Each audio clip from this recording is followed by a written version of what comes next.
উত্তপ্ত দুপুরে শরীর পুড়ে যাওয়ার জোগাড়। আজ চিত্রার মেজাজটাও বেশ চটে আছে। সকাল থেকে বের হতে তার ক্লাসমেট রিফাত তাকে পত্র দিয়েছে, তাও সে পত্র না, 100 বানান ভুল পত্র। পত্র পেয়ে যতটা উৎফুল্ল হয়েছে ততটাই বানান দেখে রাগ হয়েছে।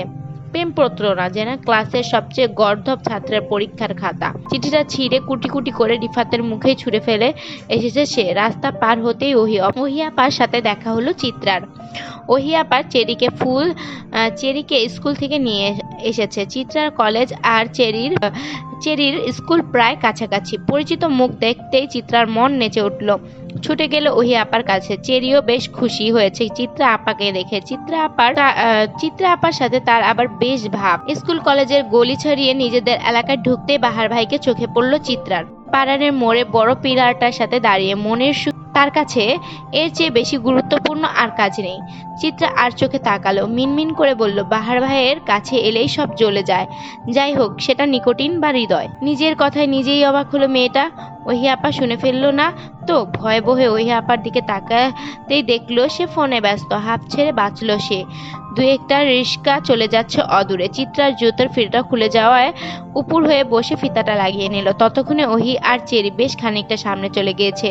চিত্রার জন্য সেখানে গিয়ে দাঁড়ালো। বাহার ভাই সিগারেট শেষ করে হাসি মুখে চেরির কাছে এগিয়ে আসতে নিলেই সবাইকে অবাক করে দিয়ে একটি চলন্ত বাইক থেকে কিছু তরল পদার্থ ছুঁড়ে মারলো চিত্রাদের উদ্দেশ্যে। 3 মেয়ের ভয়ানক চিৎকারে ভারী হলো এলাকা। বাহার ভাই কেবল হতভম্ব চোখে তাকিয়েই রইলেন। নীরব রাস্তা, তুমুল চিৎকার, সবর হয়ে গেল। আশেপাশের মানুষগুলো আকস্মিক ঘটনার বিস্ময় কাটিয়ে ছুটে এলো মেয়েগুলোর কাছে। বাহার ভাইও থমকে দাঁড়ালো। নিশ্চল পাগুলো কোনো রকমই টেনে নিয়ে এসে দাঁড়ালেন মাটিতে লুটিয়ে পড়া চেরির কাছে। ছোট্ট মেয়েটা কেমন করে যন্ত্রণায় হামাগুড়ি দিচ্ছে। পাশে চিত্রার বাঁ হাত ধরে লাফাচ্ছে। মেয়েটার বাঁ হাতে বিধ্বস্ত প্রায়। ওহি কাকে জড়িয়ে ধরবে ভেবে পেল না। ছোট্ট চেরি গাল ধরে চিৎকার করে কাঁদছে। চিত্রা নিজের হাত ধরে লাফাচ্ছে। হুট করে সুন্দর মোহরটা কেমন ভয়ঙ্কর হয়ে উঠল। এলাকার মানুষ খবর পাঠালো চিত্রাদের বাড়ি। চিত্রাদের কেমন ভয়ঙ্কর হয়ে উঠল। চিত্রা নিজের জ্বলন্ত হাত নিয়ে নিচেই বসে পড়ল। চিৎকার করতে করতে জ্ঞান হারিয়ে ফেলা চেরিকে ডান হাত দিয়ে অনবর ধাক্কা শুরু করলো। সাথে তার তুমুল আহাজারি। ছোট্ট চেরি নিবিড় নিস্তব্ধ হয়ে পড়ে রইল। চিত্রা কিংবা চেরি কাউকেই ধরল না ওহি, বরং ছুটে গেল তার কাছ থেকে 5 হাত দূরের বিশাল দোকানটার দিকে। তার ছুটে যাওয়াটা দেখে যেন মনে হচ্ছে অপ্রত্যাশিত কাজ। বাহার ভাই চেরিকে কোলে তুলে নিলে আর চিত্রার হাত টেনে ধরে তুললেন। লোকটা বোধহয় এই প্রথম এতটা হতভম্ব হয়েছেন। মুখ দিয়ে কথাও বের হচ্ছে না। কোনো মতে চিত্রাকে ধমক দিয়ে বললেন, ওঠো তো, এখানে বসে থাকলে তো কোনো সমাধান হবে না। ওঠো দ্রুত, তুমি না অনেক সাহসী, ওঠো। চেরির অবস্থা কিন্তু খারাপ। চিত্রার বা হাতটা কেমন যেন অবশ হয়ে গিয়েছে ততক্ষণে। তবুও মস্তিষ্ক তার সচল। চেরির কথা সেই সচল মস্তিষ্ক নিউরনের ঝড় তুলল। সাথে সাথে সে উঠে দাঁড়ালো। মুখখানা নিয়ে অসহায়ের মতো প্রশ্ন করলো বাহার ভাইকে, আমার চেরি ঠিক হয়ে যাবে তো বাহার ভাই? বাহার ভাই মেয়েটার মুখের দিকে তাকালেন। চিত্রাদের বাড়িতে এসেছে পুরো 12 মাস সম্পূর্ণ হলো, কিন্তু এভাবে মেয়েটাকে বোধহয় দেখা হয়নি তার। কখনো তাকানোর প্রয়োজনও বোধ করেননি। আজ কিঞ্চিত মায়া হচ্ছে মেয়েটার জন্য। নিজের পুরোটা হাত ঝলসে গেছে। তবুও মেয়েটার চিন্তা সব ছোট বোনের জন্য। হয়তো এই আচরণের জন্যই এত মায়া লাগছে। তদন্যেই ছুটে এলো ওহি। হাতে তার বড় বড় 2টি পানির বোতল।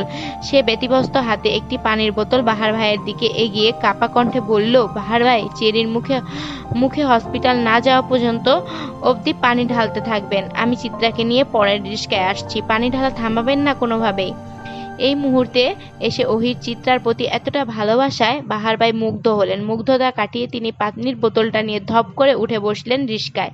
চিত্রা ও ওহিকে সাবধানে টেনে পরের রিস্কায় উঠালো। নিজের হাতে থাকা দ্বিতীয় বোতলটা মুখের ঢাকনা খুলে চিত্রার হাতে অনবরত পানি ঢালতে লাগলো। দুটো রিস্কায় গন্তব্য ধরলো হসপিটালের। ওহি চিত্রার হাতে পানি ঢালছে আর সান্ত্বনার স্বরে বলছে, কিছু হবে না তোর, ভয় পাচ্ছিস না তো? এই যে ওহি আপা আছি না তোর সাথে, কোনো ভয় নেই তোর। আহ্লাদে আর যন্ত্রণায় চিত্রার কান্নার শব্দ আরো শব্দ তুলল। ওহি কেবল ব্যতব্যস্তর চোখে ছলছল তাকিয়ে রইল। বোনগুলো যে তার প্রাণ, এভাবে সুন্দর ফুলগুলোর মুছে যাওয়া যে সে মানতেই পারছে না। হসপিটালের করিডোরে কত মানুষের আনাগোনা। সরকারি হসপিটালে তুলনামূলকভাবে ভিড়টা একটু বেশিই থাকে। হইচইয়ের ভিড়ে পরিপূর্ণ করিডোরে একটি আংশিক পরিবার দাঁড়িয়ে আছে। বুকের ভেতর তাদের ঝড়ের তীব্রতা হাহাকার করে উঠছে। এক একটা মানুষ যেন পাথর হওয়ার উপক্রম। চেরির মা কাঁদতে কাঁদতে দিশাহারা প্রায়। বড় চাচিও কাঁদছেন, কেবল কাঁদছেন না চিত্রার মা। চোখ মুখ তার শক্ত কঠিন। মা জাতির মুখ চোখ এতটা কঠিন সচরাচর হয় না, তবে এই ভদ্রমহিলার হয়েছে। বরাবরই তিনি একটু শক্ত প্রজাতির মানুষ, খুব সহজে নেতিয়ে যান না। নারী জাতির সম্মান সুলভ, কোমল হয়, কিন্তু চিত্রার মা ঠিক তার উল্টো। তিনি বারবার ধমকে ধমকে ছোট যাকে চুপ করতে বলছেন। এমন করলে যে অসুস্থ হয়ে যাবে। তৃষ্ণার আরো কাঁদছে। বোনদের তারা খুব বেশি ভালোবাসে। তুহিন ছোট ভাইদের সান্ত্বনা স্থলে হয়ে দাঁড়িয়ে আছে। ওষুধের জন্য যে তুমুল ছোটাছুটি হচ্ছে সেটা করছেন বাহার ভাই। চেরির বাবা প্রবাসী, তাকে কখনোই কিছু জানানো হয়নি। চিত্রার বাবা ডিউটিতে ছিলেন, তাকে জানানো হতেই তিনি রওনা হয়েছেন আসার জন্য। আফজাল সওদাগর শহরের বাইরে গিয়েছিলেন ব্যবসায়িক কাজে। আর তুহিন যেহেতু সবাইকে ভরসা দিচ্ছে, তাই এই সৌদের দায়িত্বটা পড়েছে বাহার ভাইয়ের কাঁধে। বাহার ভাই কোনো রকম অবহেলা না করে তার কাজ চালিয়ে যাচ্ছেন চঞ্চল গতিতে। চেরি আর চিত্রাকে আলাদা আলাদা রুমে নেওয়া হয়েছে। ওদের অবস্থা ভীষণ গুরুতর। তবে ওহিকে শিফট করা হয়েছে একটা কেবিনে, কারণ ওর ভয়াবহ এই পানীয় কিঞ্চিত ছিটে ওহির ডান হাতের কিছু কিছু জায়গায় পড়েছে। তখন বোনদের জন্য অনুভব ততটা না করলেও হসপিটালে আসার পর জ্বলে যাচ্ছিল। এতপর তার চিকিৎসাও শুরু হলো। প্রায় ঘণ্টাখানেক পেরোতেই ছুটে এলেন নুরুল সওদাগর। চোখে মুখে লেপ্টে থাকা উৎকণ্ঠা, শরীরে জড়ানো আইনের পোশাক। এসেই প্রথম দফায় প্রশ্ন ছুড়লেন, চেরি আর ওহি কেমন আছে? ঠিক আছে ওরা? ঠিক এই মুহূর্তে প্রশ্নটা স্বাভাবিক হলেও বাহার ভাইয়ের ভীষণভাবে কানে লাগলো। প্রশ্নটা কেমন যেন খচখচ শব্দ তুলো সন্দেহের ঝুড়িখানায়। ওদের খবর জানায়নি এখনো? বাবা চিত্রার বা হাতটার বেশ বাজেভাবে অবস্থা। বাবার প্রশ্নের উত্তরটা তুহিন বেশ বুদ্ধিমানের মতো দিল। বাবাকে যেন স্মরণ করিয়ে দিল চিত্রাও ভুক্তভোগী। নুরুল সওদাগর কিছুটা বিব্রত বোধ করে বললেন ছেলের জবাবে। অতঃপর প্রহর গুনলেন কিছু ভালো খবরের। বাড়ি থেকে চাঁদনির অনবরত ফোন আসছে। ফুপুকে তার কাছে রেখে আসা হয়েছে। মেয়েটাও তো এখন প্রায় গর্ভকালীনের শেষ সময়। এতটা চাপ হয়তো ওর শরীরে নিতেই পারবে না। অবশেষে টান টান উত্তেজনা ও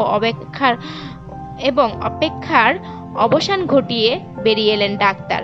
সকালে তখন হুড়মুড় করে উঠে ডাক্তারের সম্মুখে এসে দাঁড়ালো। তবে প্রশ্ন করার সাহস হলো না কারোই। মনের মাঝে ভয়গুলো আকাশ ছুঁয়েছে। ধৈর্যের বাঁধ ভেঙে প্রথম প্রশ্নটা বাহার ভাই করলেন, ওদের অবস্থা কি? কতটুকু ক্ষতি হয়েছে? হাতের গ্লাভস খুলতে খুলতে বয়স্ক ডাক্তার ভয়ে মুখিয়ে থাকা পরিবারটির দিকে দৃষ্টি দিলেন। খুব স্বাভাবিক কণ্ঠে বললেন, আমরা প্রাথমিক পর্যায়ে চিকিৎসা দিয়ে ফেলেছি। কেমিক্যালটা পড়ার পর আপনারা পানি দেওয়ায় অনেকটা রক্ষা হয়েছে। অ্যাসিড পড়ার পর একমাত্র পানি দিলেই এটার প্রকোপ অনেকটা কমে যায়। তবে ছোট বাচ্চাটার শ্বাসনালী আর ডান গালটার অবস্থা ভালো না। শ্বাস নিতে কষ্ট হচ্ছে ওর। লাইফ সাপোর্টে রাখা আছে। আর যে মেয়েটার হাত পুড়েছে ওর এতক্ষণ জ্ঞান না থাকলেও এখন জ্ঞান ফিরেছে। ওর হাতের অবস্থা ভালো না, আপনাদের দেখা করতে যাচ্ছে। অবস্থা বলা যায় তাও সুবিধার না। আর যার ছিটকে এসে অল্প অল্প লেগেছে তাকে পুরোপুরি চিকিৎসা দেওয়া হয়েছে। সে এখন ঘুমের ইনজেকশনের কারণে ঘুমিয়ে আছে। চেরির মারায় হাউমাউ কান্না বাড়ল। প্রতিটি প্রাণ যেন এমন একটা খবরে আহত হলো। চেরি আর চিত্রা ওই বাড়ির প্রাণ। এদের অস্বাভাবিক এমন ঘটনায় সবারই প্রাণ ঝরে যাওয়ার উপক্রম। নুরুল সওদাগর ততক্ষণে তার পুলিশ টিমকে খবর জানিয়ে দিয়েছেন, এমন একটা ঘটনা যেই হয়েছে তাকে বাঁচতে দেওয়া হবে না। চেরির মা কাঁদতে কাঁদতে যখন ক্লান্ত প্রায়, তখন মুনিয়া বেগম ছুটে গেলেন নিজের মেয়ের কাছে।